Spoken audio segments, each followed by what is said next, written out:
So, ayun na guys. Iano muna natin siya ng 1 hour, no? Yan. Hayaan nyo lang po mag-moist. Yan, oh. Nagtutubig na po. Hayaan nyo lang.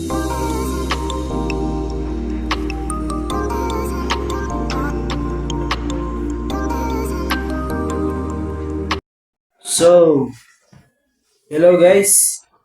Yan. Ating mga itlog. So, for today's video, ang tangan na nato ang atong mga itlog nga gi-preserve. Kay ato nang ihatch sa atong incubator. Ato na ini-load din no sa atong incubator. So kani guys, dili pa ninyo ni siya ibutang automatic sa incubator no. Kinahanglan jud na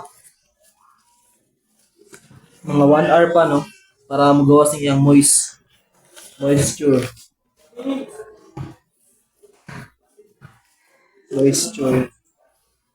Yung 14 kabuok no, 14 pieces amo nang gi sunny side up.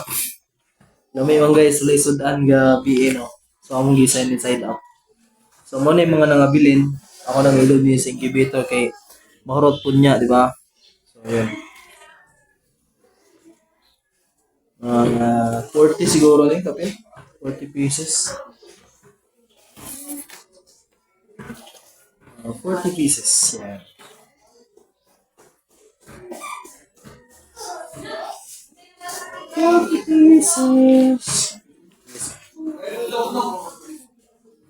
Lodo po guys. Oh.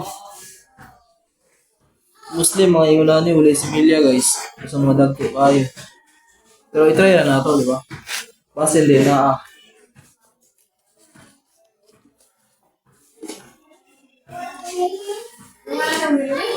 ano yung mga ano siguro 40 pieces kapin.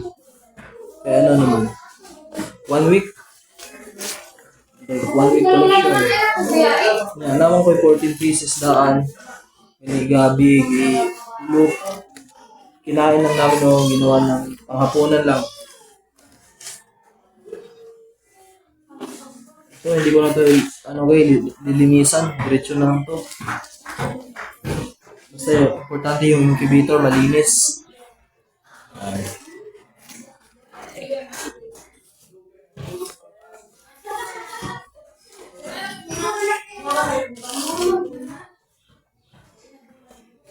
Ngayon pala kukunin sa kaibigan ko yung mga sisyo, no? Sunday. Time check. Anong oras na? Time check. Hindi makikita yung oras. Siguro mga alas 8 na ngayon. I-upload ko agad to guys. Pagkatapos ng ano na ito, i-upload ko agad to. Yung video. Yan. Dami no? Sana mag-hatch to sila lahat. Pero mostly mayroong mga ano talaga. Mga walang similya. Experiment na naman tayo. Ito-try ko yung incubator ko, yung ilaw niya nandun lang sa gilid. Susubukan ko kung ano yung result. Experiment lang tayo lagi. Kasi uminit yung incubator ko masyado eh. Nung nilagyan ko ng ano eh. Nilagyan ko ng pan. Uminit siya. Ngayon, ito-try ko.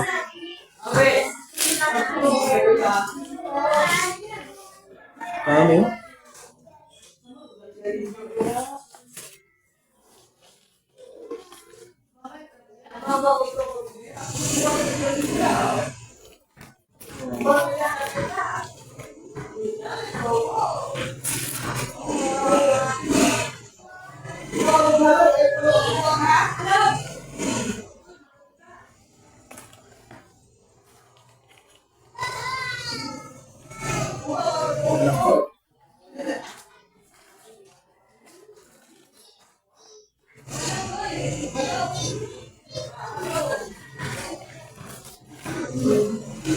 So, meron naman tayo ilulod na mga ano to siguro mahigit mga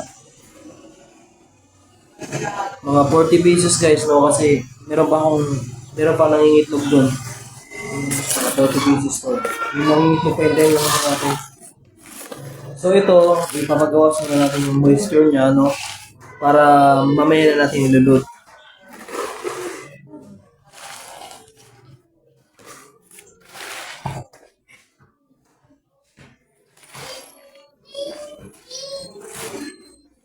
Okay, so alright. Okay, so alright guys. So ayan, no? Yan. Ang ating isasalang mamaya. Isasalang natin yan. Lalagyan pa natin yan ng mga may nangingitlog pa naman doon. So ilalagay natin yan mamaya. Iloload natin. Yan guys.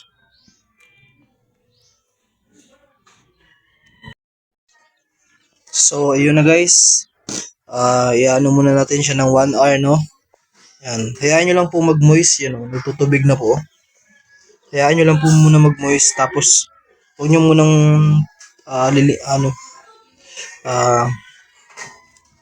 huwag nyo munang sa tawag ani. Pupunasan, no? Huwag nyo munang pupunasan. Mamaya na. Tapos, tsaka nyo isa lang sinigibitan mamaya. Okay lang kahit mga 1 hour or 30 minutes. Yan, okay na yan. Nagmamoist na po siya. Bayaan nyo lang po, no? Tapos, to nag-ready na ako ng nag-ready na po ako ng brooder, no? Brooding na to mamaya. Kasi, may nag-hatch na sa natin. May nag-hatch na sa 27 na mapipisa, no? Yan, ito yung ating simple brooder, no? Yan, basic na basic lang po. Lagyan ko lang ng ganyan, tapos bibila ako mamaya ng ilaw, no? Kahit mga 15 watts lang. 15 watts or 25 watts, katulad nitong isa, 25 watts, no? Yan. Yan po, masisigla na yung mga po natin, yan, dami nila, 28 pieces, no? Matitira lang po dito, ang matitira po dito, 8 pieces, no? Kasi deliver ko na po mamaya. I-update ko kayo mamaya o dideliveran natin, no? Mamayang hapon po, preparation na ito. I-deliver natin. Lagyan ko kaya siguro ng mga Black Coastal Larp. Huwag na lang siguro. Chatan ko lang muna yung kaibigan ko. Kung gusto niya mag ng Black Coastal Larp, no? Ma'am, yari dito. Uy. Napilay. Yan kasi lagi silang sisigla na kasi po. Yan, so yun lang po, no? So sa mga gantong mag-preserve po kayo, maximum po kasi pag nag-preserve ako ng itlog, maximum po 20 out. 15 days, no? 15 days po maximum, 15 days to 14 days. Ang maximum po pag nagpe-preserve po tayo ng itlog. Yan. Pero sa akin, nilulod ko kagad ito mamaya sa incubator kasi maubos po yung stock natin ng mga sisiw, no? So, kailangan meron tayong may stock tayo ng mga sisiw kasi meron tayong mga customer na nagpapa-reserve, di ba? So, yun lang po, no? Basic na basic lang po. Sa gustong mag-preserve, no? Lagay nyo lang po sa chiller nyo, di po sa freezer, sa chiller po, yung hindi tumitigas, no? Kasi pag yun nilagay mo sa freezer, talagang titigas yung similya niyan sa loob. So may tendency po na mamatay yung similya, no, sa loob. So ganito lang po, no? Kahit mga 40 minutes, 30 minutes or maximum 1 hour. Tapos tsaka nyo i-load, no? Legit na po yan. Yan. Ganyan lang po, no? Napakasimple lang po.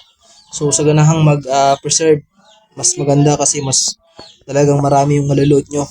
Sa akin, inanuhan ko lang po kasi wala na akong stock. Maubos na rin yung mga natin, mga sisiyo, no? Yan. Mas maganda guys kung marami kayong sisiyo kasi yung mga customer nyo talagang makakapamili sila ng maayos, no? Pamili sila ng maayos ng mga sisiyo. Tapos, pwede po siya kapag kahit wala po kayong budget, no, talagang nakakatulong po siya. So ako, nagwo-work po ako, tapos meron din ako extra income na ganito, sideline. Pero pag marami na po tayong sisiw, talagang titigil na po tayo sa, mga ano po, mga hens, no? Talagang titigil na po tayo sa pagtatrabaho kasi mas maganda po talaga kung magninegosyo ka, no? Kasi ikaw yung may hawak ng oras mo, no?